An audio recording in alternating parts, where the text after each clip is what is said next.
नमस्कार बच्चों, आप सभी को इस वर्चुअल क्लास में स्वागत है। बच्चों, आज हम इस एपिसोड से हमारी अर्थशास्त्र की जो दूसरी बुक है, जिसे हम भारतीय आर्थिक विकास या इंडियन इकोनॉमिक डेवलपमेंट कहते हैं, इसके बारे में पढ़ेंगे हम। तो students, in this book that is the Indian economic development, the syllabus of this book have been divided into 3 units. On these 3 units, we will be studying these 3 units in 10 different chapters. So starting from this episode onwards, we will look at the chapters of the Indian economic development one by one. So today, the first chapter, that is the Indian economy on the eve of the independence. That means we will study about the condition of our economy which we have inherited from the British rulers after 1947. So here in this chapter we will be looking the sectors of our economy, that is the agriculture sector, the industrial sector, the foreign trade, and apart from that we will be studying about the demographic sector of a country, the occupational sector of a country, and the economic and social conditions of our country. So these factors, these sectors will be studied up to the period of 1947, that is up to the period of the day of independence. Students, you all know that even in the chapter of banking, I have told you that the Britishers came into a country in the form of what? The East India Company. So the East India Company in the 15th century, they came to India with the view of getting trade. Only to have a trade between us and the European countries, the East India Company established their business in our country through the sea routes. But later on, you know that gradually when the period gone, they invaded our country, they started colonizing our country, and with that, many princely states, many the kings who are ruling our country in a different princess states in our country, they came directly into their political control of these companies. Okay students, these East India Company, they started invading our country by various battles. We have studied about the Battle of Plassey, Battle of Buxar. So through these battles, they conquered the areas of Bengal first, then they conquered the areas of Madras and Bombay. And you know that how they have established 3 princess states, that is the Bengal princess state, the Madras, and the Bombay princess states. So from these states, they ruled our country, they exploited our country in various forms. But later on, after the revolt of 1857, the political power which are being governed by these East India Company have been completely taken over by the British government. So they are being directly controlled, ruled by the Parliament of British from Britain. And after ruling for more than 200 years, we know that they have given the independence to our country through the various freedom struggle, the freedom fighters struggle, which we all read about these things in our previous classes and even in the history classes. But now in economics, in this chapter, we will study when they have left our country, when we inherit our country from them, what is the condition of the sectors which I told now. We will study here how these sectors are being at the eve of independence. So students, look at the chart given here. So with this chart, you can very easily understand what are the sectors we are going to study here. So in this chapter, we will study all the sectors given here. So starting from agriculture sector, then we study about the industrial sector, then we study the foreign trade, the condition of foreign trade at the time of independence. And apart from these sectors, we will study about the demographic profile of our country, then we will study about the occupational structure, and at last we will study about the social and economic infrastructure of a country at the time of independence. So students, as I told you in Unit 1, in this chapter, we will study only about the conditions of these sectors at the time of independence, that is at the eve of the independence of our country. So let's start from the agriculture sector. So we'll see what happened, what is the condition of our agriculture sector at the time of independence and even at the time of the British rulers in our country. And one more thing, students, when we study about these sectors of a country, we will have a two basic concept, that is, we will see whether our country's economy is a stagnant economy or a vibrant economy. And apart from this, we will study one more question, that is, we will study about the economy where it is a backward economy or a developing economy. So basically when we study all these sectors in this chapter, the only two questions we will try to find out whether the economy was a stagnant economy or a vibrant economy, or we will study whether the economy was in a backward economy or a developing economy.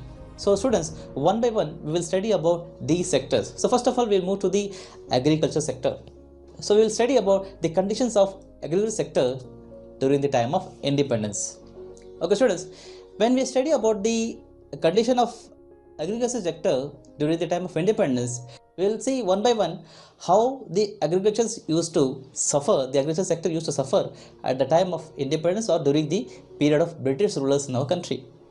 So what we can see here, our agriculture sector had a low productivity. That means the productivity, that the production which is being taken into account at per hectare of area, where the production of the crops, they may be a cash crop or the cereal crops or the other crops, the productivity became low. You can guess here why the productivity of the agriculture sector at the time of British rulers are very low.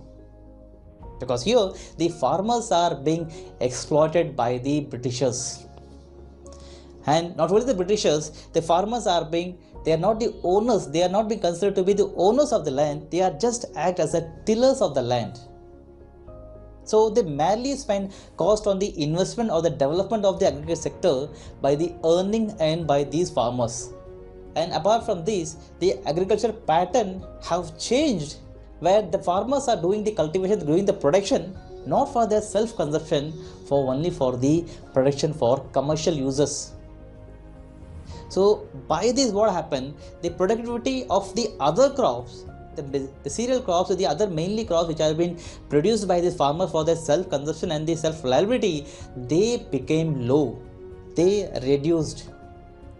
So due to the low productivity, though we had a abundant land under the agricultural sector, but even though the production derived from these land holdings are very less. So students, here we can say that the agriculture sector suffered from a low productivity. Secondly, high vulnerability. So high vulnerability what shows that the agriculture sector in our country basically depend upon the weather condition. Our agriculture sector at the time of independence under the period of Britishers, they are largely depend upon the season. So due to the lack of irrigation facility, the farmers have to depend upon the weather. So due to the high vulnerability, because of the bad weather, because of the low level of rainfall and very low infrastructure of irrigation facility, the agriculture sector suffered a lot. Then we could see the drift between the owners of the land and the tillers of the land. Students, at the time of independence, during the period of British rulers, the land holding sector, that means the land owners, the owners of the agricultural land are different from the tillers. So here, when a land is being used for agriculture production, at that time, the owners are merely interested on the profit making. So here, the owners are not interested in the bearing the cost of developing the agricultural sector.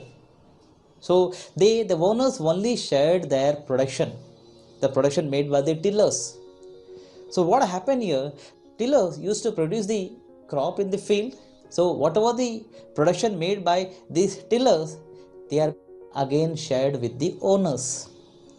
So here the owners only used to provide the land without providing any other kind of basic amenities for the development of their agricultural land.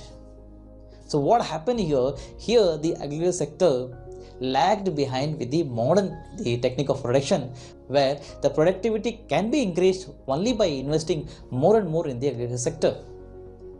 So that was the responsibility of the land owners. But here the land owners only showed their interest on profit making and only sharing their output with the tillers of the land. So this drift between the owners of the land and the tillers of the land brought a huge backwardness in the agriculture sector. So ultimately we can say that the agriculture sector during the time of independence was stagnant. Not only stagnant, it was lagging behind with the economies of the other countries. And at last we have one more point, that is small and fragmented land holding. The term land holding refers to the amount and the volume of land owned and cultivated by a farmer. So at the time of independence, at the time of the British rulers, these land holdings are fragmented and small. Small means what? The large number of farmers are being dependent upon a small piece of land, or a large family, a big family is dependent upon this small piece of land. And apart from that, these farmers are having their land in a pieces. Some pieces are here and some pieces are there. So by this way, their productivity cannot be increased. So due to the small and fragmented piece of land, the land holding system, the farmers could not develop their production, develop their productivity of the cultivation in the economy. So students, these are the basic principal characteristics of the agricultural sector during the eve of independence. And now we will study about the reasons, the factors for the backwardness of our agricultural sector. So we will study here what are the reasons that are responsible for the backwardness of our agricultural sector in the economy. So look at the first one, that is land revenue system under British government or the British rule. So during the time of British rule, the Britishers have adopted a land revenue system that is being called Jamindari system. Students, we will have a brief look on this Jamindari system, because I know you have read about this Jamindari system in your early classes, but even though you should know that the Jamindari system, that is the land revenue system which is being adopted by the British rulers or British government in our country, where these Jamindars are being assigned with the duty to collect the revenue from the farmers. So what happened then? These zamindars, day by day, they acted as the owners of this land. Though they are assigned only to collect the revenue from the farmers, but they started acting as a owner of their land. And then, as I told you, that the owners and the tillers drift in the previous point, where we could see that here the zamindars are only focused on collecting the revenues. But while collecting the revenue from the farmers, they never bothered about the productivity. So because of that, what happened? Whenever, due to the bad weather and due to some other reasons, when the productions are very less, even though at that time the zamindars are compelled by these Britishers to collect the revenue at a certain rate. Though the farmers are not having the production, even though without producing anything, they need to pay revenue to these zamindars. And day by day, these zamindars led a lavish and extravagant lifestyle with the revenues earned from these farmers. So here we can see that due to the zamindari system, the farmers are being exploited. So to pay the revenue, the farmers become debtor to the sahukars and moneylenders. And by this way, we can see that the agriculture sector suffered a lot only because of the revenue system which is being adopted by the British government. So one more point, that is forced commercialization of the farming, the agriculture sector. Here the farmers are being forced to adopt the cultivation of the cash crops like indigo, the production of indigos. So due to the production of indigos, these indigos are being exported to the Britain for the use of getting the dyes, coloring the sexual industry. So due to the coincident with the Industrial Revolution at Great Britain, here the Indian farmers, they are being compelled to adopt the production of producing these cash crops, the crops like indigos, cottons, jutes. So by this way, here these crops are being exported to Great Britain. So what happened here? The production which are being previously made for the self-production, they are being stopped. So by this way, the Indian farmers are compelled to produce these kind of crops which are being exported to Britain.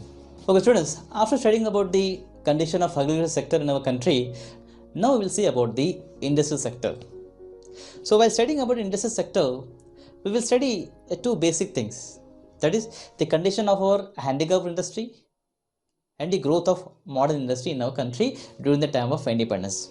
So first of all, we will see about the conditions of the handicraft industry in our country during the time of independence. What we can see here, that there is a decay in handicrafts. There is a decay of handicraft industries. So students, previously all the households, clothing, all these commodities are being completely produced by the handicrafts, the handicraft industry of our country. But later on, due to the Britishers, due to the British rule of our country, and due to the Industrial Revolution, our handicraft industry got into the decaying situation. So what is the reason for decay of our handicrafts? So let's see the reasons for the decay of handicrafts in the country one by one. So first of all, we have the discriminating tariff rate policy system by the British rules. So in the discriminating tariff rate means what? The production which are made by the handicrafts in our country and the production made through the machine made commodities from the Great Britain, the tariff means what? The trade, that is the export and import made between these countries from India to Great Britain and Great Britain to India. So what happened here? The tariff rate which are being levied on these commodities are very high. That means those commodities, those products which are being produced in our country through our handicraft industry, and when they are being exported to the other country, so that time the Britishers used to impose more tariff rate. The export rates are being fixed at a higher rate. And apart from that, those finished goods, those commodities which are being imported from the other country, that is mainly from Great Britain, on that product, the import duty, the import tariff which are being levied, which are being imposed by the British government, they are nil. So due to the discrimination between the tariff rates on the exported handicraft goods and the imported finished goods from the British government, Great Britain, are very less. So due to these differences, the cost of production got increased, and that also discouraged the producers of the handicraft industry, the owners of the handicraft industry, to stop or to shut down their industry. So that was the main reason. The tariff which are being levied on the export and import of these commodities in the economy led to the decay of our handicrafts. Then even we can see that there is a disappearance of princely courts. Even at the time of 14th and 15th centuries, the kings and the rulers of our country, they used to patronize our product all over the world, encouraged our handicraft industry to produce more. But after the arrival of Britishers in our country, these princely governments, the princely state, the princely rulers, they stopped patronizing our domestic products. Not only they patronize, not only they popularize our commodity, even these rulers, they have adopted the lavish lifestyle of Western countries. So by this way, they started adopting the commodities which are being imported from Britain and from other countries. So this also discouraged our handicraft industries in our country. Then the handicraft industry had a competition from machine-made products. Students, I told you that at the time of 18th and 19th century, the Industrial Revolution have already started. So at this Industrial Revolution, most of the domestic products which are being used in every household, they are being produced by the help of machineries. Though the machineries could produce more and more commodity in a short period of time, in a short span of time, but the quality of their commodity are very low. But even though the people used to buy more and more machine-made commodities from the market, and they started adopting the Western lifestyle.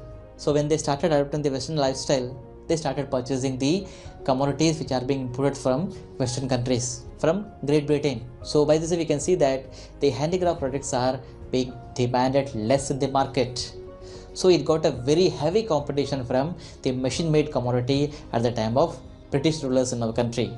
And one more thing, that is due to the introduction of railway. So students, when the railway have been started in our country, we all should be proud of this action taken by the British government, where they have introduced railway in our country. But thing is what, these railway which are being introduced in our country, established in our country, only to expand their trade. So these railways are established only to expand the trade in our country at that time. Because of these railways, because of the movement of commodities from one place to another place, it encouraged only the production and distribution of the British governments, that is the machine made commodities. So here, with the introduction of railway industry, again the handicraft industry of a country badly affected, because the Britishers used their railway, the railway setup, railway established only to export and import the British products. They produce the finished goods which are being produced by the British industries. So students, these are the basic reasons behind the decaying of our handicraft industry in our country at the time of independence, or we can say that at the time of the British rulers in our country. And we will study about the condition of modern industry. So in modern industry, we can see that there is a bleak growth of modern industry, or we can see that the modern industry at the time of British government showed a low and a miserable development. So hardly at the time of independence, we have very few modern industries. Take an example of Tata Steel and Iron Industry. The Tata Steel and Iron Industry, that is TISCO, was established in the year 1907. So apart from these industry which is being owned by the Indians, the other industry which are being established by these Britishers at the time of independence in our country, that is some textile industry.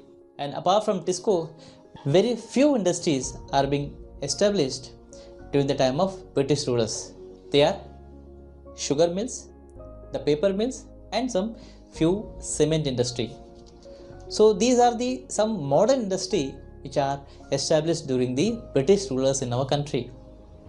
So apart from that, all the commodity, all the finished goods, they are being imported from Great Britain.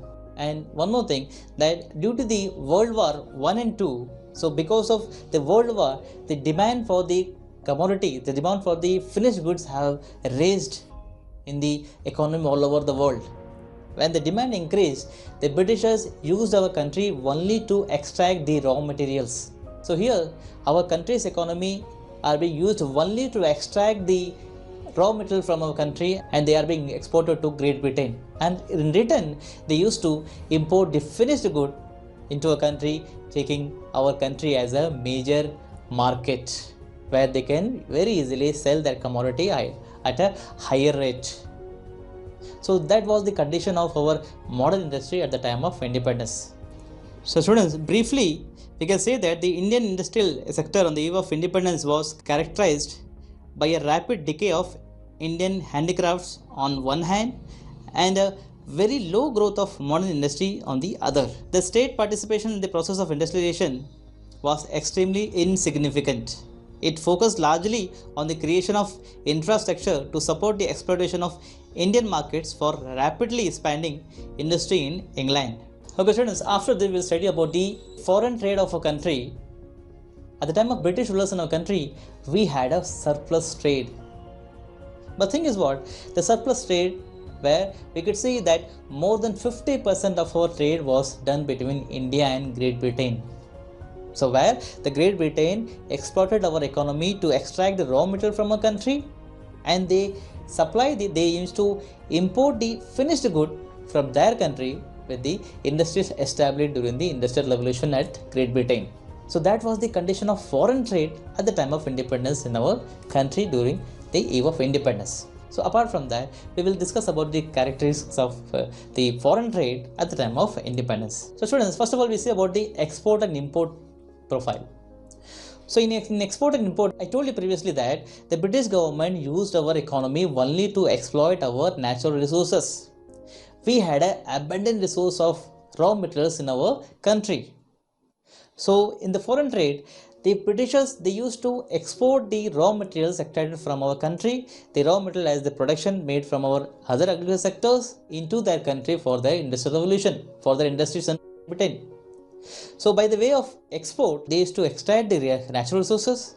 They used to export these natural resources to their industries as raw material to convert them into finished product. And after that, after producing these raw materials, after converting these raw materials into their finished good, they again imported the commodity into our economy. So even these commodities are being sold at a higher rate in our economy. So that was the profile of import and export. That means what? Here we had a export of our primary materials, primary resources, and we have a large amount of import of the finished good from the Great Britain. Then we could see that there is a monopoly in our trade. So the foreign trade are being completely governed and completely owned by the British rulers.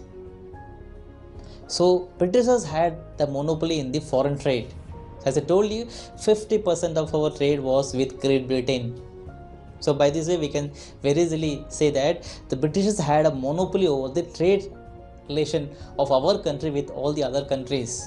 So we can see that the export and imports were largely restricted to between India and Britain. India's export provided raw material to the British industry, while the India's import provided huge market for the British industry. So these are typical characteristics of backward economy of our country. And at last we could see that the Britishers had a surplus trade, but it benefited only the Britishers. As I told you, we had a good trade, foreign trade at the time of independence, but thing is what, all the trade benefited only the Britishers. So all the trade and the trade business are being controlled and owned by the Britishers and the British companies. So here the Indian sellers, the Indian producers, the Indian merchants suffered a lot. The surplus generated as balance of trade was only spent to meet administrative and war expenses by the British government in India. It was only to enhance colonial pursuit of the British government. It was never used as investment for future growth. Consequently, poverty and backwardness were elevated. So students, so these are the basic sectors of our economy at the time of independence which we have discussed today, and the remaining sectors will be discussed in the next episode. So based on today's study, I have given some homework. Note down this homework. I hope you can do this homework very easily, and in case of any doubt, you can contact us.